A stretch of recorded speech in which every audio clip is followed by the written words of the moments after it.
Sure. When you're sort of meditating, Yes. or when we were doing that a little bit earlier, I had a problem not falling asleep.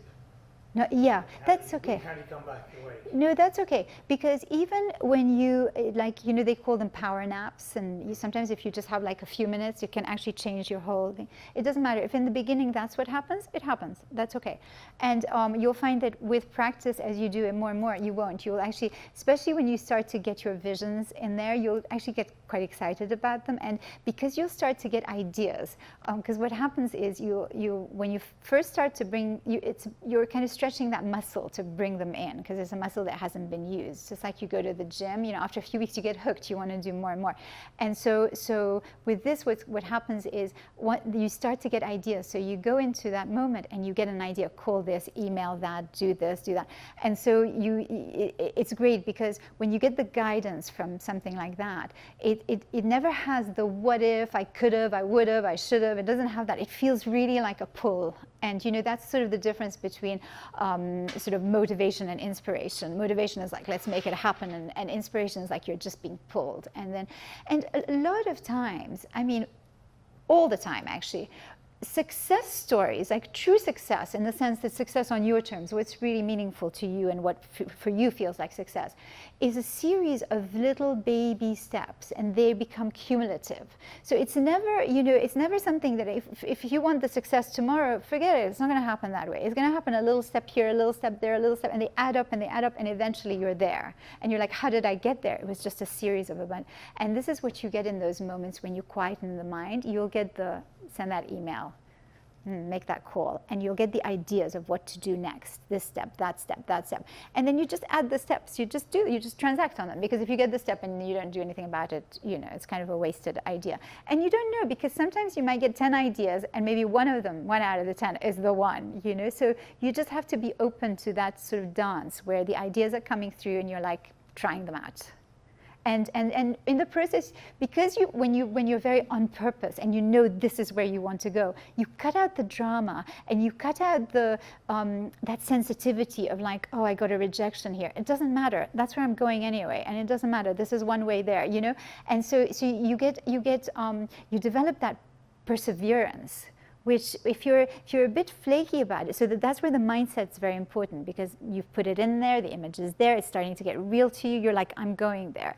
Whereas when it's a bit vague, you can be like, oh, it's too hard, I'm going to just drop this, you know. And so it doesn't matter if you relax enough that you sleep for a few minutes, it's okay, because sometimes the idea comes later. It doesn't even come during that time. It comes like you finish that, you get up, you feel like you had a little power nap, you get up, you're cutting an apple, and suddenly you're like, you know. It could come the next day. It could come, it's like putting it out there. Yeah.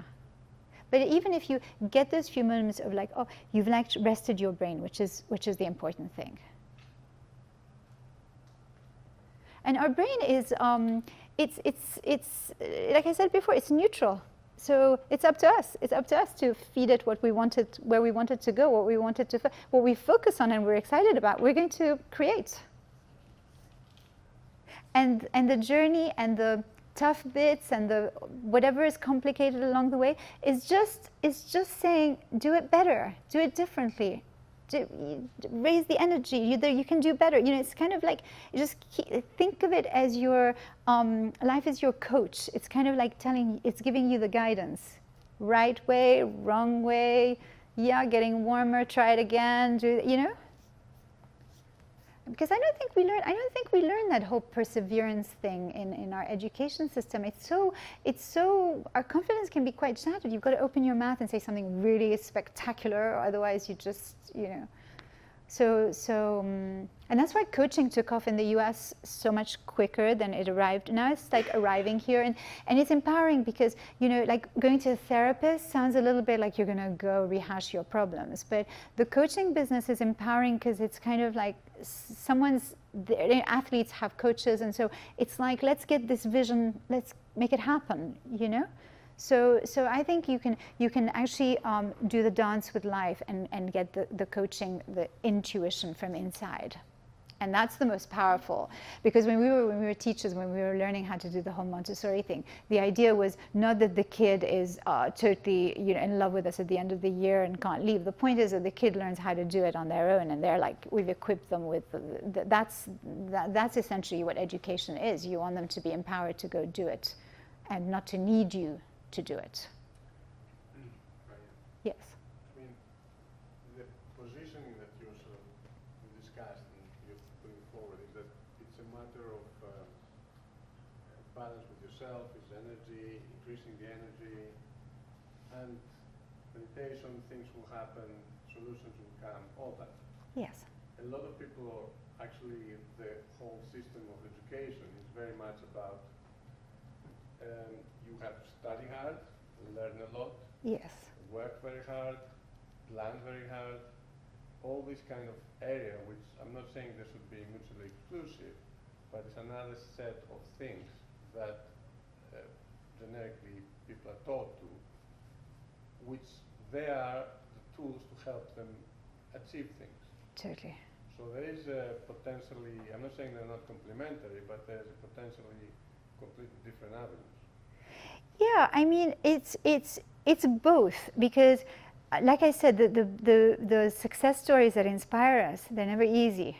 They involve a lot of struggle, a lot of rising, a lot of doing things better, a lot of, but we want that, because think of lottery winners who win the lottery and then the next year they're bankrupt, you know, or the people who, you know, achieve what they want to achieve and then the next month they're in rehab, you know, and so we want to build ourselves up as we're getting there. We want to bring out the best version of us, because when we hold that Oscar or whatever is the equivalent of that, we want to own it. We want to sit there and be like, yeah, that took this and that, and we want to be an example in the people's lives, in the people in our world, and the people of the world.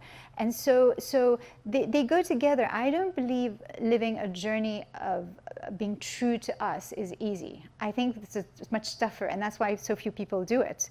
And that's why, you know, 2% of the population inspires us, and we're reading their books and we're hearing about them over and over again.